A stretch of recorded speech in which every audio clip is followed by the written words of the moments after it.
ओम गणेशाय नमः। ओम नमः शिवाय। मैं निखिल ज्योतिषाचार्य आप सभी का मेरे चैनल पर पुनः स्वागत करता हूं। आशा करता हूं कि आप सभी स्वस्थ होंगे। महादेव की कृपा आप सभी पर सदैव बनी रहे। ये वीडियो मिथुन यानी कि जमिनाई के लिए बहुत महत्वपूर्ण है, क्योंकि वीडियो है जुलाई अगस्त सितंबर 2024 के त्रैमासिक राशिफल के बारे में। मेरे चैनल पर विस्तृत रूप से मासिक राशिफल आते ही हैं, साप्ताहिक राशिफल भी आते ही हैं, यथासंभव ग्रहों की गोचरीय स्थिति पर भी मैं वीडियोज़ देता ही हूँ। लेकिन ये त्रिमासिक राशिफल बहुत विशेष होते हैं, बहुत खास होते हैं, बहुत महत्वपूर्ण होते हैं, क्योंकि जो लोग ज्योतिष के इस शास्त्र से कुछ लाभ उठाना चाहते हैं, जानते हैं, उनके लिए 3 महीने का जो राशिफल है, इसकी महत्वता बहुत बढ़ जाती है। क्योंकि ज्योतिष एक ऐसा टूल है जिससे आपको एक गाइडेंस मिलती है कि हाँ, कहाँ पे कुछ अच्छा हो रहा है, उसका लाभ उठाया जाए, कौन से ग्रह अच्छे योग बना रहे हैं उसको यूज़ किया जाए, कौन से ग्रह बुरे योग बना रहे हैं उनसे बचा जाए। और यकीन मानिए जो 3 महीने का कालखंड है, इसमें बहुत कुछ हो रहा है। जहाँ एक और मंगल और गुरु की जोड़ी बनेगी, योग बनेगा उनका, वहीं शनि महाराज का वक्र प्रभाव दिखेगा। पूरे वक्री हो जाएंगे वो जून के एंड में ही, तो जुलाई से उनका एक वक्र प्रभाव दिखेगा। सूर्य इस 3 महीने के कालखंड में ही अपनी राशि के होंगे। बुध फिर से एक बार लोगों को चौंकाएंगे, क्योंकि वो वक्री भी होंगे, पतित भी होंगे, जैसे अप्रैल में हुए थे और कई लोगों के जीवन में उन्होंने अप्स एंड डाउन्स लेकर आए थे। इसके साथ ही शुक्र नीच के हो जाएंगे, उनकी युति केतु के साथ होगी। और शुक्र और केतु की युति मैरिड लाइफ के लिए और कई संबंधों के लिए अच्छी नहीं होती, लेकिन शुक्र अपनी राशि के भी होंगे। ये सब चलते चलते जब सितंबर आएगा, तो सितंबर के मध्य भाग के आसपास चंद्र ग्रहण भी लगेगा। तो देखिए 3 महीने के कालखंड में कितना कुछ हो रहा है। तो इन सब चीज़ों पर हम पूर्ण विवेचना करेंगे, क्या अच्छा क्या बुरा, सब कुछ बताने का प्रयास करूंगा। यदि आपकी लग्न राशि मिथुन है या आपकी चंद्र राशि मिथुन है, दोनों ही गाइडेंस के लिए इस राशिफल को देख सकते हैं। पुनः कहूँगा, टेक्निकली अलग अलग राशिफल नहीं बन सकते कि आप बोलें कि मेरी लग्न राशि मिथुन है तो अलग राशिफल बनाइए और मेरी चंद्र राशि मिथुन है तो अलग राशिफल बनाइए। वो टेक्निकली पॉसिबल नहीं है। आपको जहाँ से ज़्यादा अच्छे रिजल्ट मिलते हैं वहाँ से आप देख सकते हैं। व्यक्तिगत तौर पर हमेशा मैं कहता हूँ कि लग्न राशि से सटीकता ज़्यादा आती है। तो शुरुआत करते हैं अत्यंत महत्वपूर्ण राशिफल का। कुछ बहुत विशेष लेकिन महत्वपूर्ण उपाय आपको वीडियो के अंत में बताऊंगा, जिसके करने से महीने की सकारात्मकता में वृद्धि अवश्य आएगी। शुरुआत करते हैं जुलाई के महीने के साथ। जुलाई का महीना ऐसा है जहाँ पर बहुत बड़े बड़े बदलाव अवश्य आएंगे, लेकिन शुरुआती भाग से ही एक तो शनि का वक्र प्रभाव दिखेगा और मंगल का बहुत एक्टिवेशन दिखेगा। शनि वक्री हो गए थे 29 जून को। शनि या कोई भी ग्रह जब वक्री होता है, फॉर दैट मैटर, वो बहुत स्ट्रांग हो जाता है। तो शनि आपके भाग्य स्थान के स्वामी हैं और बहुत स्ट्रांग हो रहे हैं, और आपके अष्टमेश भी हैं। खैर, शनिदेव पर चर्चा थोड़ी सी बाद में करते हैं, पहले मंगल देवता की बात कर लेते हैं। मंगल 12 तारीख तक आपके 11वें घर में रहेंगे, अपनी ही राशि के हैं, बहुत स्ट्रांग है और कर्तरी योग में है। एक साइड गुरु और एक साइड राहु। पाप कर्तरी योग होता है, शुभ कर्तरी योग होता है, कर्तरी योग होता है। कर्तरी योग कब बनता है? जब एक साइड पाप ग्रह एक साइड शुभ ग्रह होता है, तो उसको कर्तरी योग कहते हैं। और वो लाभ स्थान में आपके बैठे हैं, यानी कि मंगल, और कर्तरी योग लाभ स्थान पे है, लाभ स्थान के स्वामी यानी कि मंगल पर है। पैसा कमाने के लिए, लाभ प्राप्ति करने के लिए ये जो जुलाई के शुरुआती 12 दिन है बहुत अच्छे हैं। धन प्राप्ति भी होगी, इच्छाएं भी पूरी होंगी, और क्योंकि मंगल खुद लीगल कार्रवाइयों के कारक हैं, वन ऑफ द कारक्स हैं, और वो आपके 6ठे घर के स्वामी भी हैं, उपचय भाव के स्वामी हैं। रुका पैसा भी आएगा, और इसके साथ ही अगर कोई लीगल कार्रवाई चल रही थी वो भी पूर्ण हो सकती है, या फिर चीज़ें आपके फेवर में आगे बढ़ सकती है। अब लीगल कार्रवाई हमारे देश में ऐसा तो नहीं होता कि 12 दिन में पूरी हो जाएंगी, लेकिन अगर आपका इस टाइम में कोई आपकी डेट पर डे कोई सुनवाई है तो चीज़ें आगे बढ़ सकती हैं। और अगर कोई छोटा मोटा केस है तो सॉल्व भी हो सकता है या कॉम्प्रोमाइज़ हो सकता है। दूसरा, शनि वक्री हैं, और जैसा मैंने कहा उनकी चर्चा मैं करूँगा, लेकिन वो मंगल को देख रहे हैं और शनि भाग्येश हैं, मंगल लाभेश हैं, और शनि अष्टम के स्वामी भी हैं, यानी कि अचानक से धन प्राप्ति के योग बनते हैं। मंगल प्रॉपर्टी के कारक हैं और अष्टम भाव एंसेस्ट्रल प्रॉपर्टी का है। अब ये 2 चीज़ें बता रही है। मंगल प्रॉपर्टी के खुद कारक हैं, लाभ स्थान में है, यानी कि प्रॉपर्टी से और प्रॉपर्टी का दोनों के ही लाभ हो सकते हैं। और क्योंकि शनि देख रहे हैं, अचानक से एंसेस्ट्रल प्रॉपर्टी से लाभ मिल सकता है, या कोई वाद विवाद चल रहा था उसको सुलझाने की प्रक्रिया आगे चल सकती है। तो ये जो समय है आपका जुलाई का, ये काफ़ी अच्छे पॉइंट पर स्टार्ट हो रहा है। वक्र शनि की बात कर लेते हैं। शनि देखिए आपके भाग्येश हैं, और भाग्य के स्थान के स्वामी का वक्री होना बहुत अच्छा होता है, क्योंकि भाग्य स्ट्रांग होता है। कोई भी ग्रह अगर वक्री होता है तो कई गुना उसकी स्ट्रेंथ बढ़ जाती है, उसको चेष्ट बल मिल जाता है, और चेष्ट बल ग्रह को बहुत मजबूत कर देता है। लेकिन ये भी नहीं भूलना चाहिए कि जब हम कह रहे हैं कि नवम भाव के स्वामी शनि स्ट्रांग हो रहे हैं, तो उनका एक स्वामित्व तो अष्टम भाव का भी है, तो वो अष्टम भाव का स्वामित्व भी लेकर स्ट्रांग हो रहे हैं।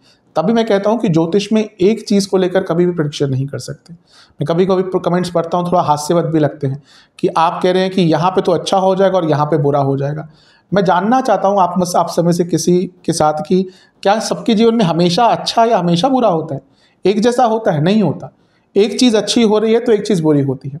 वैसे ही ग्रहों के साथ भी है। शनि यहाँ पर नवम भाव के स्वामी स्ट्रांग हो रहे हैं, यानी कि आपका भाग्य बढ़ेगा, आपके भाग्य में वृद्धि होगी। शनि आपके तीसरे घर को देख रहे हैं, यानी कि पराक्रम को भाग्य का साथ मिलेगा। शनि आपके छठे घर को देख रहे हैं वक्र होकर, यानी कि लीगल केसेस में आपका पलड़ा भारी रहेगा। लेकिन ये अष्टमेश भी तो है, तो इन सारी चीज़ों में अनिश्चितता का भाव भी एक रहेगा, यानी कि चीज़ें अनिश्चित रहेंगी। और इसका थोड़ा बुरा प्रभाव देखिए, वक्री ग्रह जैसे मैंने कहा वो नवमेश भी हैं, स्ट्रांग है, लेकिन कोई भी ग्रह जब वक्री होता है उसके बाद के 1.5-2 महीने थोड़े से अनकंफर्टेबल रहते हैं वो ग्रह। जैसे हम भी हैं, हम अगर किसी नई जगह पर जाते हैं तो एकदम तो कंफर्टेबल नहीं होते। वैसे ही शनि या कोई भी ग्रह जब वो वक्री होता है, शनि जैसे बड़े ग्रह, तो इनिशियल जो टाइम होता है वो अनकंफर्टेबल रहते हैं ग्रह। तो आपके नवम भाव में है, यानी कि आपके जो बॉसेस के साथ संबंध है आपके, वो बिगड़ सकते हैं। आपके पिताजी की सेहत बिगड़ सकती है, और आपके अपने बड़ों से, वो ऑफिस हो या घर में हो, उनसे संबंध बिगड़ सकते हैं इनिशियली। तो यहाँ पर थोड़ा सा ध्यान दीजिएगा। अन्यथा जैसे जैसे टाइम आगे बढ़ता जाएगा वैसे वैसे शनिदेव का जो प्रभाव है आपके लिए सकारात्मक रूप लेकर आता रहेगा। 7 जुलाई को एक राशि परिवर्तन होगा जो बहुत महत्वपूर्ण होगा, क्योंकि शुक्र आपके धन स्थान में चले जाएंगे। 7 जुलाई को शुक्र आपके दूसरे भाव में प्रवेश कर जाएंगे, और यहाँ पर शुक्र उच्च कोटि का धन योग बना रहे हैं। कैसे? क्योंकि खुद लक्ष्मी स्थान के स्वामी हैं, और यहाँ पर आपके लग्नेश के साथ बैठे हैं, यानी कि बुध के साथ। तो ये धन योग हुआ, लक्ष्मी योग हुआ। शुक्र का अपने आप में दूसरे घर में आना, मैं हमेशा कहता हूँ कि धन कारक होता ही है, और ये दोनों मिलकर ग्रह आपके दूसरे घर को, 8वें घर को देख रहे हैं। पुनः कहूँगा अचानक से धन प्राप्ति के योग है। ये दोनों ही ग्रह अर्थ त्रिकोण में है, यानी कि 10वें भाव से त्रिकोण स्थान, जो कि क्या बना? अर्थ त्रिकोण, करियर के लिए इंपॉर्टेंट हुआ। और राहु महाराज की यहाँ पर दृष्टि भी है, ये भी अच्छा है। क्यों? क्योंकि राहु 10वें घर में बैठे हैं, यानी कि करियर में अचानक से बढ़ाव आ सकता है, बदलाव आ सकता है, चीज़ें अचानक से आपके फेवर में जा सकती हैं। जो लोग विदेश से संबंधित काम करते हैं या विदेश जाना चाहते हैं काम के लिए, क्या विदेश पे जॉब ढूंढ रहे हैं, उनके लिए यहाँ पर बहुत सुनहरा मौका मिलेगा जब तक शुक्र यहाँ पर रहेंगे, यानी कि 7 जुलाई से करीबन 1 महीने तक वो यहीं पर रहेंगे। तो ये पीरियड है जब आपको विदेश संबंधित अपनी जॉब में, करियर में आगे बढ़ने का अवसर प्राप्त होगा। क्यों? कारण है, ज्योतिष में हर चीज़ का कारण होता है। 12वें घर के स्वामी है शुक्र, और धन स्थान में बैठे हैं, और एक करियर का भाव भी है ये, जैसे मैंने कई बार बताया है। और राहु 10वें घर में बैठकर आपके दूसरे घर को देख रहे हैं, जहाँ पर आपके शुक्र हैं और आपके लग्नेश भी हैं, यानी कि विदेश संबंधित कार्य में सफलता मिलेगी। वो भले ही जॉब ढूंढनी हो, भले ही आप किसी MNC में काम करते हो, या भले ही आप ऑलरेडी विदेश में काम करते हो, ये समय है जब करियर बहुत आगे तेज गति से बढ़ सकता है। आपको आगे कोई नहीं रोक सकता, बस एक चीज़ रोक सकती है, वो है गंदी ऑफिस पॉलिटिक्स। क्योंकि शुक्र आपके दूसरे घर में होंगे, और जब भी शुक्र 2, 6, 10, 11 और चौथे भाव में भी कभी कभी आते हैं, तो ऑफिस पॉलिटिक्स बहुत बढ़ जाती है। और यहाँ पे यही दिख रहा है कि आपके खिलाफ ऑफिस पॉलिटिक्स बढ़ेगी, क्योंकि राहु का प्रभाव भी है। तो ये षड्यंत्र कभी कभी बहुत बड़ा हो जाता है। स्पेशली जो लोग बड़े स्तर पर काम करते हैं, बड़ी पोस्ट पे काम करते हैं, उनको यहाँ पर थोड़ा केयरफुल रहना पड़ेगा। इसके बाद एक विशेष राशि परिवर्तन होगा, वो होगा मंगल महाराज का। विशेष क्यों? क्योंकि मंगल है, और अति विशेष क्यों? क्योंकि बृहस्पति के साथ उनका योग बन रहा है, और मंगल विपरीत राजयोग भी बना रहे हैं। तो बहुत मंगल की ये जो 3 महीने की स्थिति है ना, सभी के लिए बहुत इंपॉर्टेंट होगी, क्योंकि मंगल बहुत इंपॉर्टेंट रोल सबके लिए प्ले करेंगे। अब मंगल आपके लाभेश हैं और आपके 12वें घर में चले गए, यानी कि पुनः विदेश से लाभ के योग बन गए।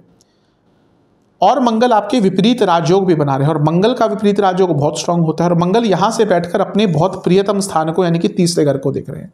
आपकी बुद्धि, पराक्रम, बल, शौर्य, भाग्य हर चीज यहां पर साथ देगा, क्योंकि विपरीत राजयोग बन रहा है, गुरु का साथ है, गुरु खुद भाग्य है और ये पराक्रम है, और पराक्रम के भाव को मंगल देख रहे हैं, तो आगे बढ़ने से कोई रोक नहीं सकता। यहाँ पर सप्तम भाव के स्वामी गुरु का भी योग है मंगल के साथ, और 10वें घर के स्वामी गुरु उनका भी योग है, यानी कि दोनों एक ही हैं। तो करियर हो या बिजनेस, दोनों में ही आगे बढ़ने की मौके मिलेंगे। पुनः कहूंगा 10वें घर के स्वामी बृहस्पति 12वें घर में ऑलरेडी है, और मंगल जो लाभेश हैं, यानी कि काम या पैसा अगर आपका विदेश से संबंधित है, अगर आप बिजनेस भी विदेश से संबंधित करते हैं, करियर विदेश से संबंधित है, बहुत तेज गति से लाभ मिलेगा। अगर कुछ ऐसा बिजनेस करते हैं जिसमें हिडन इनकम है, बहुत तेज गति से पैसा आएगा। बुरा प्रभाव इसका क्या हो सकता है, जो लोग बिजनेस करते हैं उनको लॉसेस यहाँ पे हो सकते हैं, उनके खर्चे थोड़े से बढ़ सकते हैं। और अगर आपका पार्टनरशिप वाला बिजनेस है, थोड़ा बहुत वहाँ पे प्रॉब्लम आ सकती है। और अगर मशीनरी बेस्ड बिजनेस है तो मशीनरी यहाँ पर खराब हो सकती है। यहाँ पर एक और चीज़ पर थोड़ा बुरा प्रभाव पड़ेगा, वो होगा मैरिड लाइफ पर। क्यों? क्योंकि मंगल जैसे ही 12वें घर में आएंगे तो बनाएंगे मंगल दोष, और यहाँ पर वो केवल मंगल दोष नहीं बना रहे, यहाँ पर वो गुरु के साथ भी है जो सप्तमेशी हैं। तो ये मंगल दोष का प्रभाव बढ़ गया, यानी कि मैरिड लाइफ में प्रॉब्लम शुरू होंगी, मैरिड लाइफ में लड़ाई झगड़े शुरू होंगे, मैरिड लाइफ में दिक्कतें शुरू होंगी। और ये तो आगाज ही है, क्योंकि ये तो शुरुआत ही है, क्योंकि मंगल पूरा जो ये गोचर करेंगे अपना, खैर यहाँ तक नहीं आएंगे मेरे हिसाब से, जब अगस्त में भी आएंगे तो पूरा आपके लग्न भाव में ही आ जाएंगे, तो मंगल दोष को और स्ट्रेंथ मिलेगी। तो मैरिड लाइफ में थोड़ी सी प्रॉब्लम बढ़ना शुरू हो जाएगी। अन्यथा भौतिक जीवन के लिए, यात्राओं के लिए, करियर बिजनेस दोनों के लिए यहाँ पे अच्छा प्रभाव दिख रहा है। जो बिजनेस करते हैं, जैसा मैंने कहा, थोड़ा मशीनरी आदि पर खर्चा या बाकी खर्चा बढ़ सकता है। पार्टनरशिप में थोड़ी सी दिक्कत परेशानी अवश्य आ सकती है। इसके बाद एक और राशि परिवर्तन होगा, वो होगा सूर्य महाराज का, जो 16 जुलाई को अपना राशि परिवर्तन करेंगे और आपके दूसरे भाव में आकर बैठ जाएंगे। अब सूर्य का दूसरे घर में आना थोड़ा मिश्रित प्रभाव देता है। यहाँ पे 3 ग्रहों की युति अवश्य होगी, लेकिन बुध केवल 3 दिन के लिए ही होंगे। अब सूर्य आपके तीसरे घर के स्वामी हैं और शुक्र आपके पंचम भाव के स्वामी हैं, यानी कि ये हुआ पराक्रम और ये हुआ लक्ष्मी स्थान और ये हुआ धन स्थान, जहाँ पर दोनों बैठे हैं। यानी कि यहाँ पर अपने पराक्रम और अपने स्किल से आप लक्ष्मी अर्जित कर सकते हैं। धन स्थान के सूर्य लक्ष्मी देते हैं, कोई ऐसा नहीं कि नहीं दे सकते, लेकिन क्योंकि यहाँ पर शुक्र का भी साथ है जो आपके लिए 12वें घर के स्वामी हैं, यानी कि खर्चे भी आपके निरंतर बढ़ते रहेंगे। खर्चों पर कंट्रोल करना आपके लिए बहुत अनिवार्य रहेगा इस महीने में, क्योंकि भले ही पैसा आ जाए, लेकिन अगर खर्चे साथ में निरंतरता से होते रहेंगे तो उसका एक बुरा प्रभाव भी आपके जीवन पर पड़ सकता है। तो ओवरऑल देखा जाए ये महीना आपका अच्छा है। इस महीने में ग्रहों की स्थिति आपके लिए काफ़ी अच्छी दिख रही है। बस जो नेगेटिव चीज़ें मैंने कही उनका ध्यान दीजिएगा। सेहत वाइज भी थोड़ा सा केयरफुल रहेगा, क्योंकि अगर त्रिकोण में कोई ग्रह वक्री होता है, जैसे शनि हो रहे हैं, और 12वें घर में कोई बड़े ग्रहों की युतियाँ होती हैं, बड़े ग्रह बैठते हैं, जैसे मंगल और गुरु आ गए, तो सेहत पर भी थोड़ा सा नकारात्मक प्रभाव पड़ सकता है। क्या क्या चीज़ें ज़्यादा तंग करेंगी इस महीने आपको? यदि लिवर का कोई रोग है, यदि आपको बीपी की प्रॉब्लम है, नसों की प्रॉब्लम है, हृदय संबंधित रोग हैं, तो आपको ज़्यादा दिक्कत परेशानी रह सकती है। हाँ, एक चीज़ मैं बताना भूल गया, सूर्य जब यहाँ पे आए 16 जुलाई को, तो षडाष्टक योग बन गया शनि से। पुनः कहूँगा बॉसेस से और घर के बड़ों से प्रॉब्लम बढ़ सकती है। अपनी वाणी पर बहुत नियंत्रण रखिएगा, क्योंकि वाणी कभी कभी ऐसी हो जाएगी जो लोगों को पसंद नहीं आएगी। आप कहना भले ही ठीक चाहें, लेकिन वाणी के द्वारा जो शब्दों का उपयोग होगा आपका, वो गलत होगा और उसके कारण प्रॉब्लम जीवन में बढ़ सकती है। एक और राशि परिवर्तन होगा 19 जुलाई को, जब बुध महाराज जो कि आपके लग्नेश हैं वही राशि बदल लेंगे और वो 19 जुलाई को आपके तीसरे घर में चले जाएंगे। लग्नेश का तीसरे घर में जाना अच्छा होता है।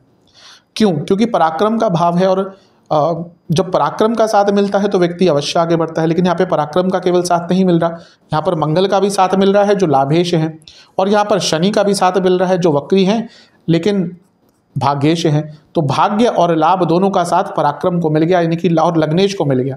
ये जो बुध का राशि परिवर्तन है ये बहुत अच्छा होगा, और मैं कहूँगा कि जितने आपके इंपॉर्टेंट कार्य हैं वो अभी से लेकर 5 अगस्त तक कर लीजिएगा, क्योंकि उसके बाद जो बुध की स्थिति होगी वो थोड़ी सी चिंताजनक होगी।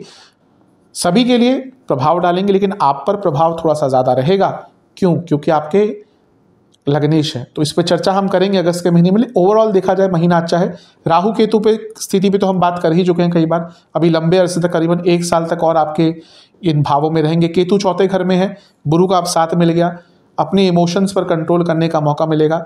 राहु यहाँ पर आपके 10वें घर में बैठे रहेंगे। करियर में अगर आगे बढ़ना है और विद ट्रिमेंडस ग्रोथ, तो भी 1 साल और आपके पास पड़ा है, क्योंकि राहु देते हैं तो छप्पड़ फाड़ के देते हैं। और यहाँ पर 10 महीने, करीबन 1 साल के लिए और बैठे हैं आपके। मई में शायद बदलेंगे राशि अपनी, तो अभी भी करीबन 10-11 महीने पड़े हैं आपके पास। तो इस समय का लाभ उठाइए, आपके लिए बहुत अच्छा रहेगा। महीना ठीक है। जो भी मैंने नेगेटिव चीज़ें पॉइंट आउट की है, ध्यान रखिएगा, पॉजिटिव चीज़ों का लाभ उठाइए। चलते हैं अगस्त के महीने की तरफ। अगस्त का महीना भी ठीक है। पहले ही अगस्त से शुक्र का एक अलग प्रभाव देखने को मिलेगा, क्योंकि 31 जुलाई को शुक्र का राशि परिवर्तन हो गया होगा। वो आपके तीसरे घर यानी कि सिंह में प्रवेश कर गए होंगे। जुलाई के एकदम अंत में था, इसलिए मैंने जुलाई के महीने को जुलाई के महीने में इस परिवर्तन को ज़्यादा कंसीडर नहीं किया। तो शुक्र तीसरे घर में आ गए। शुक्र आपके 12वें घर के स्वामी है, तीसरे घर में आ रहे हैं, यानी कि विदेश यात्रा के योग बन सकते हैं। और इसके साथ ही, क्योंकि 12वें घर के स्वामी अपने से केंद्र भाव में है, कुछ खर्चे अगर एक्स्ट्रा हो रहे थे तो उन पर भी नियंत्रण लगाया जा सकता है।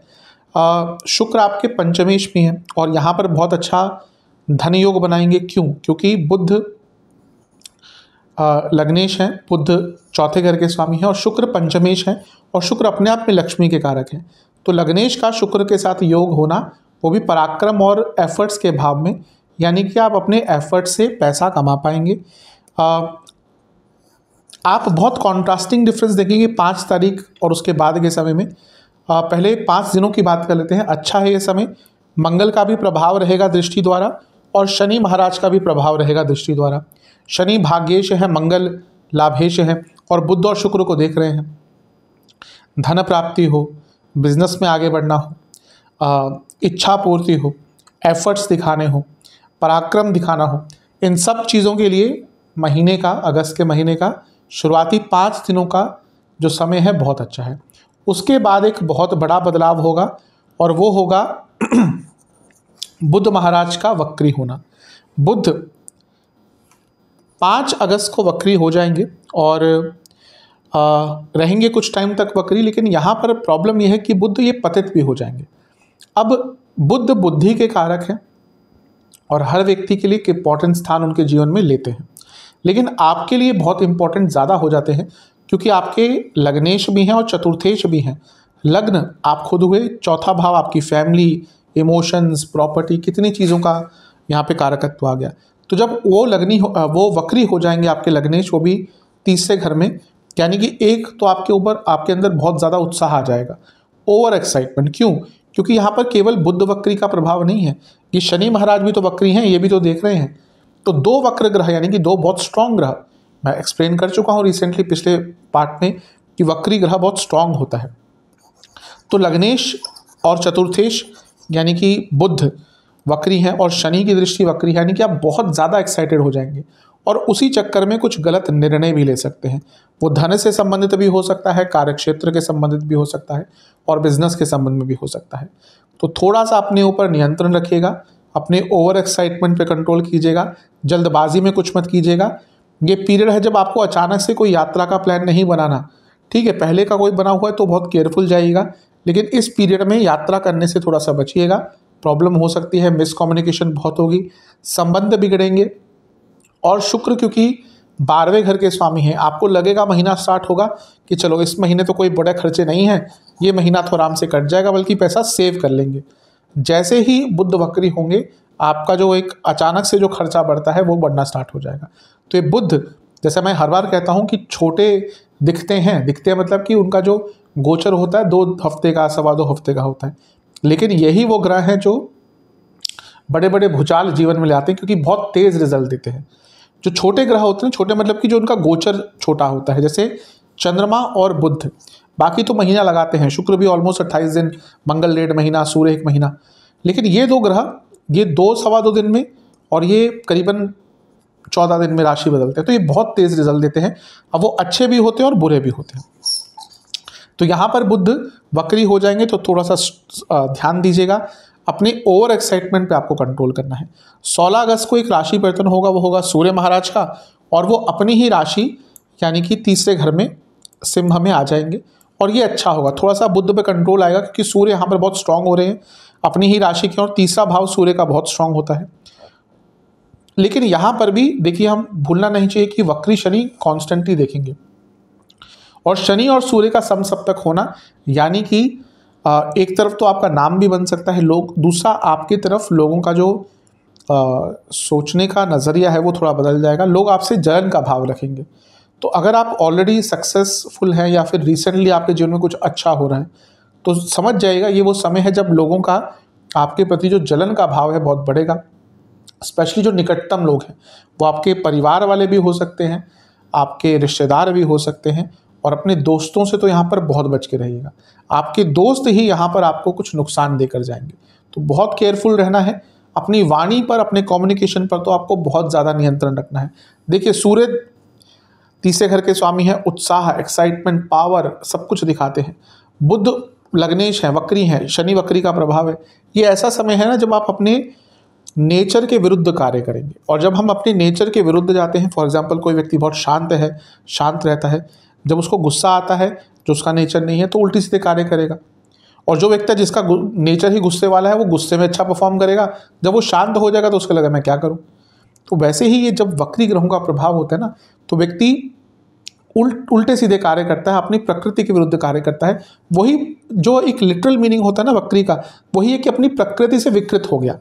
जैसे वक्रतुंड महाकाय सूर्यकोटि समप्रभा, यानी कि जिनकी सूंड वक्री है, यानी कि गणपति जी, वैसे ही कोई भी ग्रह जब वक्री होता है तो बदल जाती है उसकी चाल और उसका प्रभाव। तो वैसे ही अपने ऊपर बहुत नियंत्रण रखिएगा, क्योंकि यहाँ पे आप वो कार्य करेंगे जो 2 महीने बाद सोचेंगे कि आपने क्यों किए। तो यहाँ पर थोड़ा सा नियंत्रण ज़्यादा रखना है। और ये ऐसा नहीं कि कुछ दिनों की बात है, यहाँ पर जो सबसे एक अलग फेज आएगा बुध का, वो 22 अगस्त को आएगा, जब बुध गिर जाएंगे पिछली राशि में। देखिए, कई बार होता है कि ग्रह इनिशियल डिग्री में वक्री हो जाता है और वो पीछे जाते जाते जाते पिछली राशि में गिर जाता है। मैं कई बार एक्सप्लेन कर चुका हूँ, जो रेगुलरली वीडियो देखते हैं उनको पता ही होगा। इसको ग्रह का पतित होना कहते हैं, और इंग्लिश में फॉलन प्लैनेट। ये ग्रह बहुत वॉलेटाइल होता है। पतित ग्रह की प्रेडिक्शन करना कभी कभी बहुत मुश्किल हो जाती है, और वो वही रिजल्ट देगा जो आप एक्सपेक्ट नहीं करेंगे। तो यहाँ पर धन स्थान में आ रहे हैं लग्नेश, लेकिन यहाँ पर उल्टा रिजल्ट दे सकते हैं। मैंने अप्रैल और मार्च और अप्रैल में ये कई लोगों को बताया था कि यहाँ पर आप, अगर आपकी कंपनीज़ में ले ऑफ चल रहे हैं, प्रॉब्लम चल रही है कई लग्नों को, और कई लोगों की जॉब वहाँ पे गई थी। मेरे को अभी आज तक कॉल आते हैं कि हाँ मेरी इस टाइम पे जॉब चली गई। क्यों? क्योंकि वहाँ पर 2-3 चीज़ें हुई थी। चंद्र ग्रहण, सूर्य ग्रहण आसपास लगे थे, और फिर बुध भी पतित हो गए। तो जिन लोगों के वो अर्निंग के किसी भाव में आए थे तो उनको प्रॉब्लम हुई होगी, और यहाँ पर आपके साथ वही हो रहा है। पतित ग्रह आपके दूसरे घर में आ रहे हैं 22 अगस्त को, तो उसके बाद जो टाइम है थोड़ा सा 2-3 हफ्ते का केयरफुल रहेगा। यहाँ पर कार्य क्षेत्र में गलतियाँ हो सकती हैं। अगर आपकी कंपनी में ले ऑफ वगैरह का प्रॉब्लम चल रही है इस टाइम पे, तो जॉब जाने की संभावना बन सकती है। खर्चे अत्यधिक बन जाएंगे, और वाणी पर तो नियंत्रण बिल्कुल चला जाएगा। बुध कर्क राशि में है जो इमोशंस की राशि है, और बुध वक्री और पतित हैं, यानी कि आप अपने इमोशंस को कंट्रोल ही नहीं कर पाएंगे। और ये वाणी का भाव है, यानी कि सोचेंगे कुछ और बोलेंगे कुछ और उसका बुरा प्रभाव पड़ सकता है। इसलिए ये वो समय है जब आपको बहुत ज़्यादा केयरफुल रहना है। 25 अगस्त को एक और चीज़ होगी, वो होगा शुक्र का राशि परिवर्तन। और 25 अगस्त को शुक्र आपके चौथे भाव में आ जाएंगे और नीच के हो जाएंगे। नीच के तो हो ही रहे हैं शुक्र, लेकिन उसके साथ जो बुरा प्रभाव हो रहा है वो है केतु के साथ युति, जो अच्छी नहीं मानी जाती। क्यों? क्योंकि शुक्र जो है ना वो इनके साथ बहुत अच्छे रहते हैं, लेकिन इनके साथ यानी कि राहु के साथ बहुत अच्छे रहते हैं केतु के साथ, क्योंकि अलग पर्सनैलिटी है। शुक्र भोग है, केतु मोक्ष है। शुक्र लग्जरीज है, केतु साधारणता है। शुक्र कहता है कि जीवन को एंजॉय करो, केतु कहते हैं ये मेटेरियलिस्टिक चीज़ें किसी काम की नहीं, इनसे दूर भागो। तो जब ऐसे ग्रह, अब देखिए आप भी अगर किसी ऐसे व्यक्ति के साथ बैठे ना जिसके साथ आपकी ऊर्जा मैच करती है, आप बहुत खुश रहेंगे। वहीं कोई ऐसा व्यक्ति आ गया कि जिसके साथ ऊर्जा मैच नहीं करती, तो आप भी परेशान होंगे। वही ग्रहों का हिसाब भी है। ज्योतिष समझनी है ना तो ग्रहों को समझिए, राशियों को समझिए। 2-2 दिन के जो आजकल वेबिनार चल रहे हैं ना, उससे नहीं समझ सकते आप, क्योंकि ज्योतिष में लगना पड़ता है, रमना पड़ता है, तभी कुछ समझ पाएंगे। तो यहाँ पर जब शुक्र और केतु की युति बनी और शुक्र नीच के हुए, केतु के साथ हुए, मैरिड लाइफ में प्रॉब्लम स्टार्ट हो जाएगी। क्यों? क्योंकि शुक्र मैरिड लाइफ के कारक हैं, केतु उनके साथ जब बैठते हैं या शुक्र केतु के साथ बैठते हैं तो प्रॉब्लम आती है। और सप्तम से 10वें में है, इसमें 2-3 चीज़ें बनती हैं। पहला तो इन लॉस के कारण प्रॉब्लम होगी, दूसरा हो सकता है आपके पति या पत्नी के कार्यक क्षेत्र में, उनके बिजनेस में कोई प्रॉब्लम आ जाए, और डायरेक्टली या इनडायरेक्टली उसका प्रभाव आपकी मैरिड लाइफ पर पड़ेगा, और फिजिकल इंटीमेसी पर भी इसका बुरा प्रभाव पड़ सकता है। तो यहाँ पर थोड़ा सा केयरफुल आपको रहने की आवश्यकता है। इसके साथ ही 25 अगस्त को ये हुआ, और 26 अगस्त को एक और राशि परिवर्तन हो जाएगा, वो होगा मंगल महाराज का, मार्स का, जो आपके लग्न में ही आ जाएंगे। और यहाँ पर मंगल दोष और प्रबल हुआ, जैसे मैंने शुरू में कहा था कि मंगल दोष बन रहा है, और यहाँ पर मंगल दोष की प्रबलता अत्यंत बलशाली हो जाएगी। क्यों? पहले तो लग्न का मंगल दोष बन गया, सप्तम को देख रहे हैं, छठे घर के स्वामी हैं, यानी कि छठा भाव क्या हुआ, सप्तम से 12वां हुआ, विवाह का अंत, विवाह में प्रॉब्लम। और यहाँ पे शुक्र ऑलरेडी केतु के साथ है, और ये मंगल की दृष्टि भी शुक्र पे आ गई जो केतु के साथ बैठे हैं। यकीन मानिए ये जो अगस्त का अंत का टाइम है, जिनकी मैरिड लाइफ में ऑलरेडी प्रॉब्लम चल रही थी, ऑलरेडी उसमें दिक्कतें परेशानी आ रही थी, अचानक से चीज़ें एस्केलेट होकर कब डाइवोर्स की तरफ चले जाए, आजकल वैसे टाइम नहीं लगता, क्योंकि जितने डाइवोर्स के केसेस बढ़ रहे हैं आज की डेट में, डाइवोर्सेस बहुत आराम से मतलब कि लोग ज़्यादा उसको, अगर पहले होता था कि लोग सोचते थे, घर वाले आते थे, बात करते थे, वो कभी कभी डाइवोर्स लेने की ही प्रक्रिया 1 साल की हो जाती, फिर व्यक्ति को छोटी सी बात है, ठीक है। आजकल ऐसा नहीं होता, आजकल सोचा अगले दिन फाइल कर दिया, चीज़ें प्रोसेस, अब म्यूचुअल होना जैसे भी होना, फिर चीज़ें आगे बढ़ गई। तो यहाँ पर देखिए आज की डेट में मैं यही कहूँगा कि विवाह तोड़ना बहुत आसान है, विवाह चलाना बहुत मुश्किल होता जा रहा है, लेकिन ऐसा नहीं कि विवाह एक बार तोड़ दिया तो बहुत चीज़ें आसान हो जाएंगी, यूजुअली ऐसा होता नहीं। तो अगर प्रॉब्लम चल रही है, टाइम दीजिए। खैर इसमें हर व्यक्ति की इंडिविजुअल कुंडली होगी, कहीं कहीं पे चीज़ें नहीं ठीक हो सकती, लेकिन अगर आपको लगता है गुंजाइश है चीज़ों को ठीक करने की, टाइम दीजिए, समय दीजिए, हो सकता है आगे चलकर चीज़ें ठीक हो जाए। लेकिन कष्टकारी समय तो मैरिड लाइफ में अवश्य रहेगा, उसको कोई नहीं बदल सकता।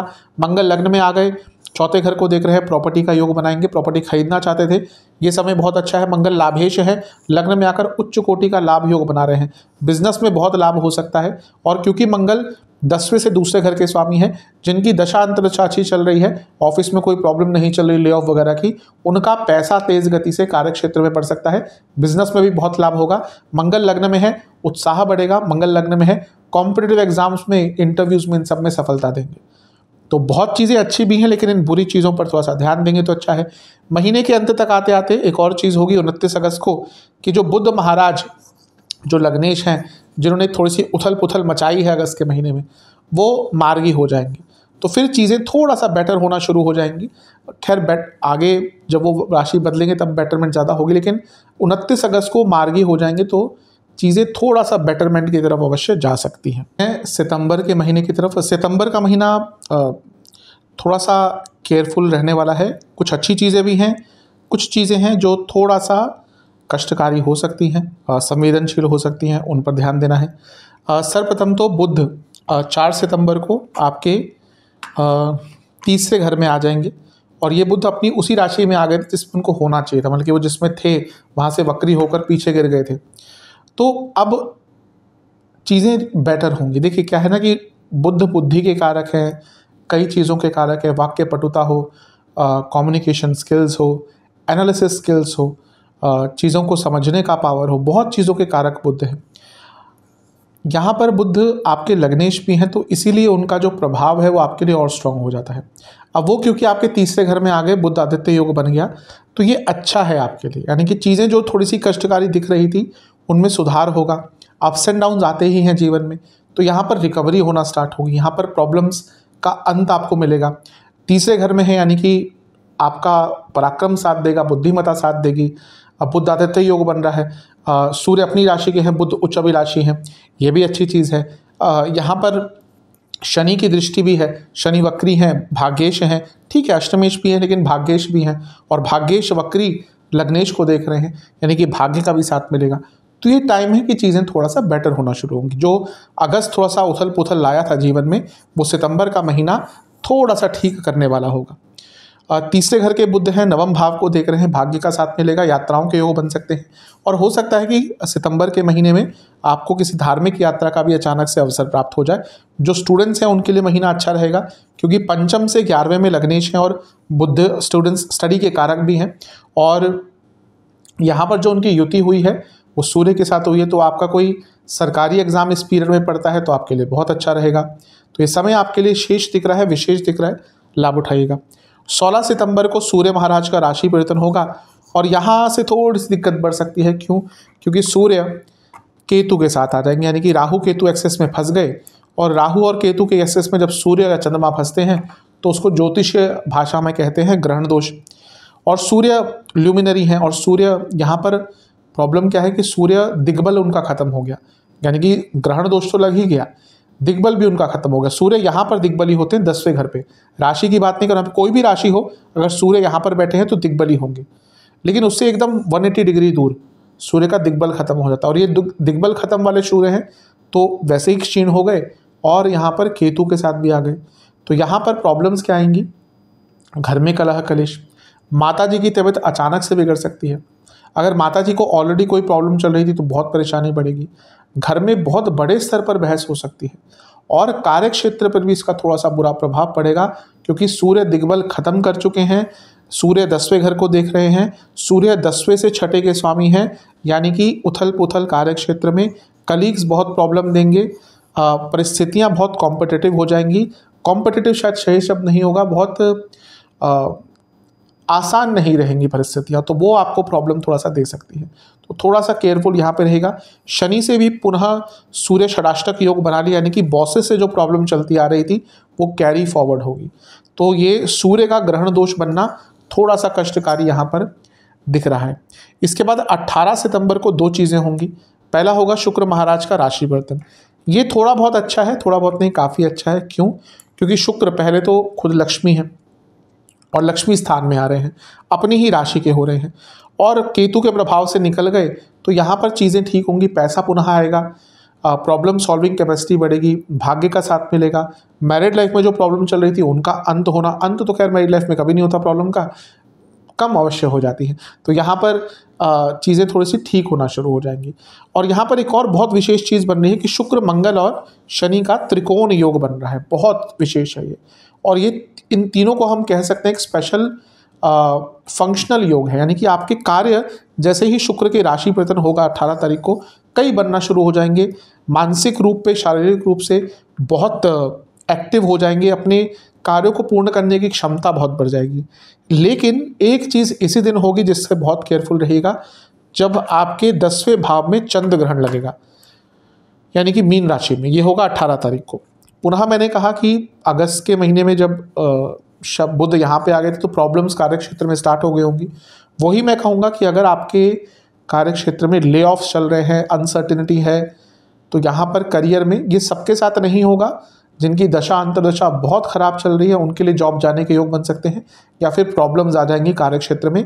फोकस आपका हट जाएगा इस पीरियड के आसपास, यानी कि 18 तारीख को ग्रहण है तो 2-3 दिन पहले और उसके 2-3 हफ्ते बाद तक, 10 दिन पहले मान लीजिए और 2-3 हफ्ते बाद तक यहाँ पर आपको फोकस में प्रॉब्लम आएगी, गलतियाँ बहुत होंगी। और जैसे मैंने कहा अगर कंपनी के हालात ठीक नहीं हैं तो जॉब जाने के योग भी बन सकते हैं। राहु स्पेशली टेक्निकल चीज़ों को दिखाते हैं, तो जो लोग टेक्निकल फील्ड में हैं उनको ज़्यादा दिक्कत परेशानी यहाँ पर होगी, तो इस ग्रहण से थोड़ा बच के रहेगा। सूर्य ग्रहण दोष में है जो ज्योतिषीय दोष होता है, और चंद्रमा ग्रहण ही लगा रहे हैं जो खगोलीय घटना होती है, और ये दोनों एक दूसरे को देख रहे हैं और इसमें चौथा भाव और 10वां भाव बहुत एक्टिवेट हो रहा है नेगेटिवली। तो प्रॉब्लम यहाँ पर साइमल्टेनियसली आपके कार्य क्षेत्र में भी आएगी और आपके पर्सनल लाइफ में भी आएगी, तो ये सेंसिटिव टाइम थोड़ा सा हो जाता है, थोड़ा बच के रहेगा। इसके बाद एक और राशि परिवर्तन होगा 23 तारीख को बुध का, जब वो स्वराशि के हो जाएंगे। इसके बाद चीज़ें थोड़ी सी बेटर हो जाएंगी। क्यों? क्योंकि बुध, पहली चीज़ तो है कि बुध अपनी ही राशि के आ गए और वो उच्च के हो गए और उन्होंने यहाँ पे पंच महापुरुष योग भी बना लिया और उन पर मंगल की दृष्टि भी है और केतु का प्रभाव भी है। तो यहाँ पर आप अपनी प्रॉब्लम्स को खुद ही सॉल्व करना शुरू कर देंगे या फिर कहीं ना कहीं से आपको हेल्प मिलेगी। लेकिन ये मान के चलेगा कि 18 तारीख से 4-5 दिन पहले और 4-5 दिन बाद तक का समय कार्य क्षेत्र में और पर्सनल लाइफ में दोनों में ही आपके लिए थोड़ा सा संवेदनशील दिख रहा है। तो इन सब चीज़ों का ध्यान रखिएगा। सेहत वाइज पुनः कहूँगा, जिनको इंडाइजेशन की प्रॉब्लम रहती है, बीपी की प्रॉब्लम रहती है, इन्फेक्शंस बहुत रहते हैं, हार्मोनल प्रॉब्लम बहुत रहती है और टांगों में दिक्कत रहती है, लोअर बॉडी में दर्द रहता है, उनके लिए महीना ज़्यादा कष्टकारी जाएगा। उपाय की बात करते हैं। ये उपाय आपको एक ही बार करना है, बार बार नहीं करने। किसी भी दिन चुन लीजिएगा और सारे उपाय एक साथ कर लीजिएगा। सर्वप्रथम गणेश जी को आपको बर्फ़ी का भोग लगाना है। हर बर्फ़ी का जो एक टुकड़ा होता है उस पर केसर का तिलक आपको अवश्य लगाना है और ओम वक्रतुंडाय नमः मंत्र का जाप करके एक तिल के तेल का दिया भी आपको गणेश जी को ऑफर करना है। दूसरा उपाय है कि आपको हनुमान जी को नारियल और मीठे पान का भोग लगाना है और ओम हनुमते नमः मंत्र का 108 बार जाप करना है। तीसरा उपाय है कि आपको महादेव को यानी कि शिवलिंग पर आपको गंगा जल, इत्र और दूध ये मिलाकर अभिषेक करना है और खीर का भोग लगाकर ओम वेद पुरुषाय नमः मंत्र का 108 बार जाप करना है। और अंतिम चीज़ है कि आपको या तो किसी भी जगह जहाँ पे उसका सदुपयोग हो जाए, कुछ भी खाने की सामग्री, दाल चावल आटा, जो भी आपको लगता है कि जिस जगह पे आप दे रहे हैं वो मंदिर हो, कोई और जगह हो, कोई संस्था हो। देखिए, दान कई लोग पूछते हैं कि हमें लगता नहीं कि हम वहाँ पे उसका उपयोग हो जाए, वो आपका काम नहीं है। आप अपनी भावना से दीजिए। अगर आप अपनी भावना से देख रहे हैं, आपको दिख रहा है ठीक ठाक है, तो आप अपनी भावना से दान कर सकते हैं। वो उसका क्या होगा क्या नहीं होगा वो आपके हाथ में नहीं है। अधिकतम लोग यही सोच रहे थे कि जो यहाँ पे कुछ बुरा ना हो जाए। आप दान कर रहे हैं, अपनी भावना से कीजिए, उसका सही उपयोग ही होगा। तो ये उपाय कीजिए, अवश्य आपके लिए अच्छा प्रभाव रहेगा। आशा करता हूँ कि वीडियो काम आए। चैनल पे नए हैं, सब्सक्राइब कर लीजिए, वीडियो को लाइक कर लीजिए। मिलता हूँ अगली वीडियो में, तब तक के लिए ओम नमः शिवाय।